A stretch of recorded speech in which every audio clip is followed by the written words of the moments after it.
The goal of this video is to explain how Bitcoin works under the hood to give a clearer idea of what it really means to own, send, or mine Bitcoins. First, a brief high-level overview of what Bitcoin is. At its core, Bitcoin is just a digital file that lists accounts and money like a ledger. A copy of this file is maintained on every computer in the Bitcoin network. These numbers don't represent anything in the physical world. They only have value because people are willing to trade real goods and services for a higher number next to their account and believe others will do the same. The numbers only have value because we believe they have value, just like any other fiat currency. To send money, you broadcast to the network that the amount on your account should go down and the amount on a receiver's account up. Nodes or computers in the Bitcoin network apply that transaction to their copy of the ledger and then pass on the transaction to other nodes. This, with some math-based security, is really all there is, a system that lets a group of computers maintain a ledger. While this may sound similar to the way a bank maintains a ledger, the fact that the ledger is maintained by a group rather than a single entity introduces a number of important differences. For one, unlike a bank where you only know about your own transactions, in Bitcoin everyone knows about everyone else's transactions. Also, while you can trust your bank, or you can at least sue it if something goes wrong, in Bitcoin you're dealing with anonymous strangers, so you shouldn't trust anyone. The Bitcoin system is amazingly designed so that no trust is needed. Special mathematical functions protect every aspect of the system. The rest of this video will explain in detail how Bitcoin allows such a group of strangers to manage each other's financial transactions. At a basic level, for Alice to send money to Bob, she simply broadcasts a message with the accounts and the amount. Send 5 Bitcoins from Alice to Bob. Every node that receives it will update their copy of the ledger and then pass along the transaction message. But how can nodes be sure that the request is authentic, that only the rightful owner has sent the message? Bitcoin rules require a kind of password to unlock and spend funds, and this password is what's called a digital signature. Like a real handwritten signature, it proves the authenticity of a message, but it does so through a mathematical algorithm that prevents copying or forgery in the digital realm. Unlike a simple static password, a completely different digital signature is required for every transaction. Keep in mind that in Bitcoin, you're dealing with complete strangers, so you never want to reveal a password that could be copied and reused by someone else. A digital signature works by utilizing 2 different but connected keys, a private key to create a signature and a public key that others can use to check it. You can think of the private key as the true password and the signature as an intermediary that proves you have the password without requiring you to reveal it. Public keys are actually the send to addresses in Bitcoin, so when you send someone money, you're really sending it to their public key. To spend money, you must prove that you're the true owner of a public key address where money was sent, and you do that by generating a digital signature from a transaction message and your private key. Other nodes in the network can use that signature in a different function to verify that it corresponds with your public key. Through the math behind the digital signature, they are able to verify that the sender owned a private key without actually seeing the private key. Importantly, because the signature depends on the message, it will be different for every transaction and therefore can't be reused by someone for a different transaction. This dependence on the message also means that no one can modify the message while passing it along the network, as any changes to the message would invalidate the signature. The math behind this is fairly complex, and while I won't try to explain it fully now, here are some topics you can Google to get started: elliptic curve digital signature algorithm and mathematical trapdoor. More at the end of the video. So far, we know that digital signatures are used to ensure a transaction is authorized, but I've oversimplified how nodes in the network keep track of account balances. In fact, no records of account balances are kept at all. If you don't keep track of how much money any given person has, how do you know if they have enough to send to someone else? Instead of balances, ownership of funds is verified through links to previous transactions. Here's how this works. To send 5 Bitcoins to Bob, Alice must reference other transactions where she received 5 or more Bitcoins. These reference transactions are called inputs. Other nodes verifying this transaction will check those inputs to make sure Alice was in fact the recipient, and also that the inputs add up to 5 or more Bitcoins. Let's look at a real transaction to see this in practice. This transaction references 6 inputs for a total of 139.6 Bitcoins. In the output section, notice that there are 2 lines. The first one of these is actually going back to the sender as change for the transaction. A simplifying rule states that each input must be used up completely in a transaction. So if you're trying to send an amount that doesn't exactly match one of your inputs, you need to send any remaining amount back to yourself. Through these reference input linkages, ownership of Bitcoins is passed along in a kind of chain, where the validity of each transaction is dependent on previous transactions. But how can you trust those previous transactions? You can't, and you should check their inputs too. In fact, when you first install Bitcoin wallet software, it downloads every transaction ever made and checks each one's validity all the way back to the very first transaction. Remember, you're dealing with complete strangers, so it's important to verify every transaction for yourself. This process can take over 24 hours, but it only needs to be done once. Once a transaction has been used once, it is considered spent and cannot be used again. Otherwise, someone could double spend an input by referencing it in multiple transactions.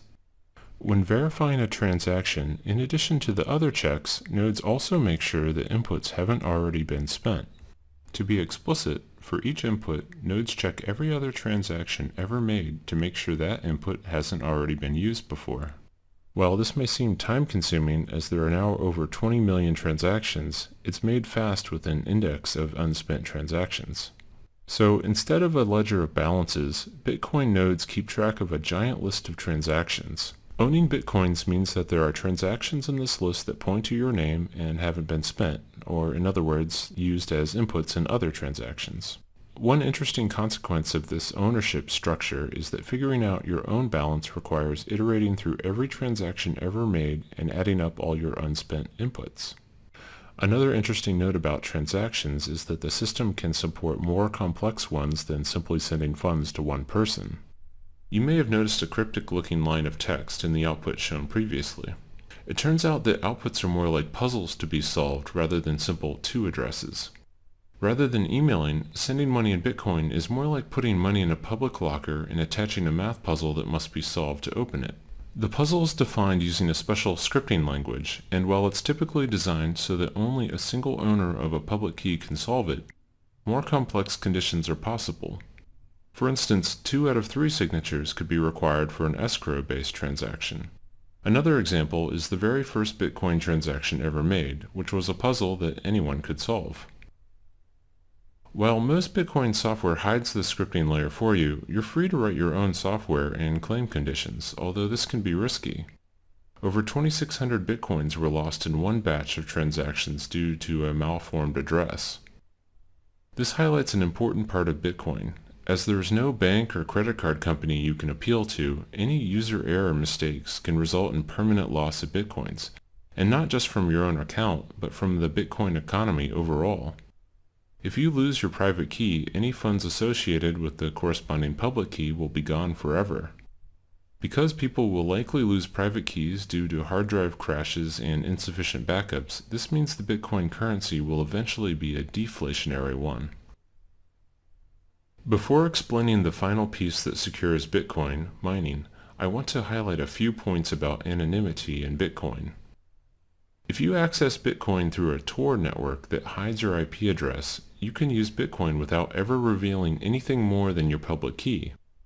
And to avoid someone linking your transactions together, remember they're all publicly stored on every computer, you can generate a new public key for every incoming transaction.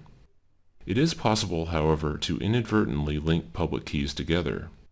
In the transactions shown earlier, 6 input transactions were used as sources, and despite the fact that all those inputs were sent to different addresses, they all became linked in that transaction. The sender proved that he owned all of those addresses by supplying the digital signature to unlock each one. Researchers have in fact used these links to study Bitcoin user behavior. You might think that generating a public key receiving address could potentially create a link to your true identity, but even this step is anonymous and amazingly can be done with no connection to the network. You simply click a button in your wallet software and it randomly generates a new private and public key. Because there are so many different possible addresses, there's no reason to even check if someone else already has that key. Compare this to signing up for an email address where almost everything you might try has been taken. In fact, if you did guess someone else's key, you would have access to all their money. This is the total number of possible Bitcoin addresses. These large numbers protect the Bitcoin system in several ways, so it's useful to try to appreciate just how big they are. Some estimates for the number of grains of sand in the entire world are around 7.5 million trillion. Now imagine that every grain of sand represented an entire other Earth of additional grains, and you're still much smaller than the possible number of Bitcoin addresses. Let's recap Bitcoin security so far. By verifying the digital signature, we know that only the true owner could have created the transaction message. And to make sure the sender actually has money to spend, we also check each referenced input, making sure it is unspent. But there is still one large security hole in the system that can make this unspent check unreliable, and this has to do with the order of transactions. Considering that transactions are passed node by node through the network, there's no guarantee that the order in which you receive them represents the order in which they were created. And you shouldn't trust a timestamp because someone could easily lie about the time a transaction was created. Therefore, you have no way to tell whether one transaction came before another, and this opens up the potential for fraud. A malicious user, Alice, could send a transaction giving money to Bob, wait for Bob to ship a product, and then send another transaction referencing that same input back to herself. Because of differences in propagation times, some nodes on the network would receive the second double spending transaction before the one to Bob. And when Bob's transaction arrived, they would consider it invalid because it's trying to reuse an input. So Bob would be out both his shipped product and his money. Overall, there would be disagreement across the network about whether Bob or Alice had the money because there's no way to prove which transaction came first. In light of this, there needs to be a way for the entire network to agree about the order of transactions, which is very much a daunting challenge in a decentralized system. Bitcoin's solution is a clever way to both determine and safeguard the ordering through a kind of mathematical race. The Bitcoin system orders transactions by placing them in groups called blocks and linking those blocks together in something called the blockchain. Note that this is different from the transaction chain we discussed earlier. The blockchain is used to order transactions, whereas the transaction chain keeps track of how ownership changes. Each block has a reference to the previous block, and this is what places one block after another in time. You can traverse the references backwards all the way to the very first group of transactions ever made. Transactions in the same block are considered to have happened at the same time, and transactions not yet in a block are called unconfirmed or unordered. Any node can collect a set of unconfirmed transactions into a block and broadcast it to the rest of the network as a suggestion for what the next block in the chain should be. Because multiple people could create blocks at the same time, there could be several options to choose from. So how does the network decide what should be next? We can't rely on the order that blocks arrive because, as explained with transactions above, they may arrive in different orders at different points in the network. Part of Bitcoin's solution is that each valid block must contain the answer to a very special mathematical problem. Computers run the entire text of a block plus an additional random guess through something called a cryptographic hash until the output is below a certain value. A hash function creates a short digest from any arbitrary length of text. In our case, the result is a 32-byte number. Here are some examples of a specific hash function Bitcoin uses, SHA-256. Note how much the output changes in result of a single extra period at the end of the third example. The output is completely unpredictable, so the only way to find a particular output value is to make random guesses. It's very much like guessing the combination to a lock. You might get lucky on your first guess, but on average it takes many guesses. In fact, in Bitcoin, it would take a typical computer several years of guessing to solve a block. With every computer in the entire network all guessing numbers, it takes about 10 minutes on average for someone to find a solution. The first person to solve a math problem broadcasts their block and gets to have their group of transactions accepted as the next in the chain. The randomness in the math problem effectively spreads out when people find a solution, making it unlikely that two people will solve it at the same time. Occasionally, however, more than one block will be solved at the same time, leading to several possible branches. In this case, you simply build on top of the first one you received. Others may have received the blocks in a different order and will be building on the block they first received. The tie gets broken when someone solves the next block. The general rule is that you always immediately switch to the longest branch available. The math makes it rare for blocks to be solved at the same time, and even more rare for this to happen multiple times in a row. The end result is that the block chain quickly stabilizes, meaning that everyone is in agreement about the order of blocks a few back from the end of the chain. The fact that there's some ambiguity in the end of the chain has some important implications for transaction security. For instance, if your transaction finds itself in one of the shorter branches, it will lose its place in line within the block chain. Typically, this just means it will go back to the pool of unconfirmed transactions and be included in a later block. Unfortunately, this potential for transactions to lose their place opens the door to the very double-spend attack that was our original motivation for an ordering system. Let's look at how a double-spend attack would work in the system described so far. A fraudster, Alice, sends money to Bob. Bob then waits for the transaction to get confirmed into the blockchain and then ships a product. Now, because nodes always switch to a longer branch, if Alice can generate a longer branch that replaces the transaction to Bob with one to someone else, his money will effectively get erased. Bob's transaction will initially get tossed back into the unconfirmed pool, but since Alice has replaced it with another transaction that uses its same input, nodes will now consider Bob's transaction invalid because it's referencing an already spent input. So how does the ordering system prevent Alice from defrauding Bob? You might think that Alice could pre-compute a chain of blocks to spring on the network at just the right time, but the math puzzles in each block actually prevent this. We need to look a little deeper into the cryptographic hash explained earlier to fully understand why. As mentioned previously, solving a block involves trying to get the cryptographic hash of the block to be below a certain value, and you do that by trying different random numbers at the end of the block. Once solved, the hash output is like a fingerprint that uniquely identifies that block. If even a single character in the block is changed, the block's hash would be completely different, just like we saw before when an additional period was added. The hash output or fingerprint is actually what's used as the previous block reference. One result of this is that there's no way to switch out a block in the middle of the chain, because the hash value for the new block would be different and the next block's reference would no longer point to it. And subtly, but even more importantly, a block cannot be solved before the previous block is solved. The previous block reference is part of the text that goes through the hash function, so any changes to it would require resolving. Getting back to Alice, this is why she can't pre-compute a branch. She can only start solving blocks once the block she wants to build on is solved and its hash value is known. She is therefore in a race with the rest of the network until Bob ships a product, which is when she wants to present a longer branch. One last question is whether Alice might be able to outpace everyone if she had an extremely fast computer or perhaps a room full of computers. But even with thousands of computers, she would be unlikely to win the race to solve a block because she isn't racing any one computer, but rather the entire network. You can think of it like a lottery. She can operate thousands of computers, or equivalently buy thousands of lottery tickets, but even then, it's much more likely that someone else would win.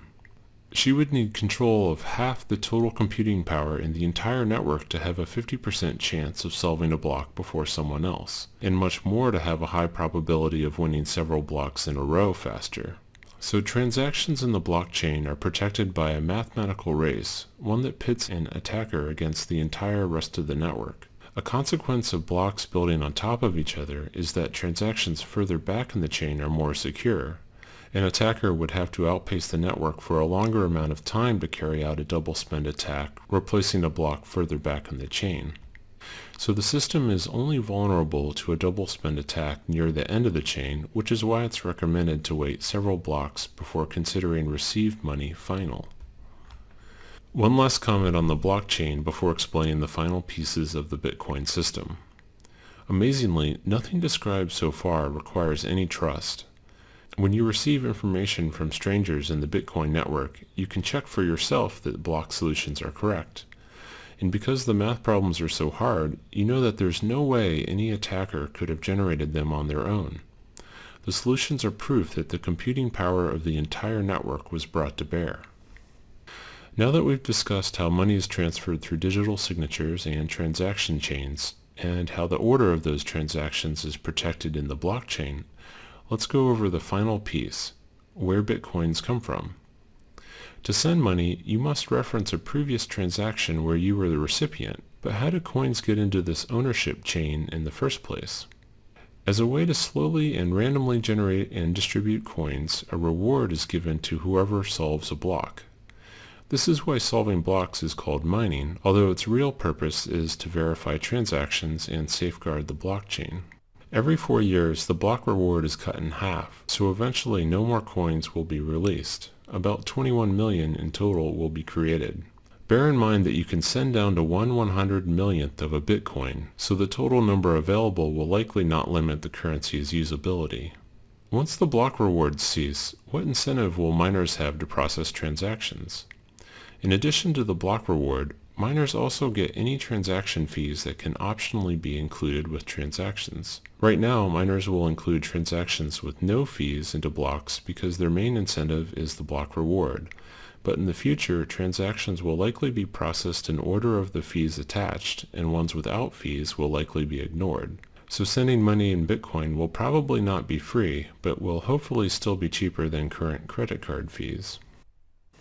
As mentioned before, on average, it would take several years for a typical computer to solve a block, so an individual's chance of ever solving one before the rest of the network, which typically takes 10 minutes, is very low. To receive a steadier stream of income, many people join groups called mining pools that collectively work to solve blocks and distribute rewards based on work contributed. These act somewhat like lottery pools among coworkers, except that some of these pools are quite large and comprise more than 20% of all the computers in the network. The fact that some of these pools are so large has some important implications about security. As mentioned before, it's very unlikely for an attacker to solve several blocks in a row faster than the rest of the network, but it is possible, and the probability increases as the attacker's processing power gains in proportion to the rest of the network. In fact, one of these mining pools, BTC Guild, has solved 6 blocks in a row by itself and has voluntarily limited its members to ward off distrust in the entire Bitcoin network. Even with substantial computing power, the farther back in the blockchain a transaction gets, the harder it would be for an attacker to change it. The current recommendation is to wait for a transaction to make it into at least one block or get one confirmation before considering it final. And for larger transactions, wait for at least 6 blocks. In light of BTC Guild's ability to solve 6 blocks in a row, you might want to wait even longer. By design, each block takes about 10 minutes to solve, so waiting for 6 blocks would take about an hour. Compared to the several seconds a credit card transaction takes, waiting this long for a confirmation may seem burdensome, but keep in mind that credit card customers can claim a stolen card months later to have charges reversed from merchants, called chargebacks, so Bitcoin is actually much faster from a merchant's perspective. The particular choice of 10 minutes was somewhat arbitrary, but extremely short times could lead to instability and longer ones would delay confirmations. As more computers join the network and specialized hardware is designed specifically for mining, the block solution time would get very small. To compensate, every 2 weeks, all the Bitcoin software recalibrates the difficulty of the math problem to target 10 minutes. For comparison, a similar digital currency called Litecoin has been able to operate with a 2.5-minute block time. In summary, Bitcoin is a mathematically protected digital currency that is maintained by a network of peers. Digital signatures authorize individual transactions, ownership is passed via transaction chains, and the ordering of those transactions is protected in the blockchain. By requiring difficult math problems to be solved with each block, would-be attackers are pitted against the entire rest of the network in a computational race they are unlikely to win. Bitcoin promises many interesting ideas, such as insulation from government meddling, anonymity, and potentially lower transaction fees. It also has many challenges, as it is currently very difficult to exchange bitcoins for other currencies, and it has been cited as a haven for illegal activity and tax evasion, so governments may try to ban it. Also, the mathematical race that protects the blockchain uses a substantial amount of electricity. If you'd like to view a written version of this video, you can find one on my personal blog, imponderableThings.com. The blog also has some additional explanations of the math behind the digital signatures and cryptographic hashes that underlie the system.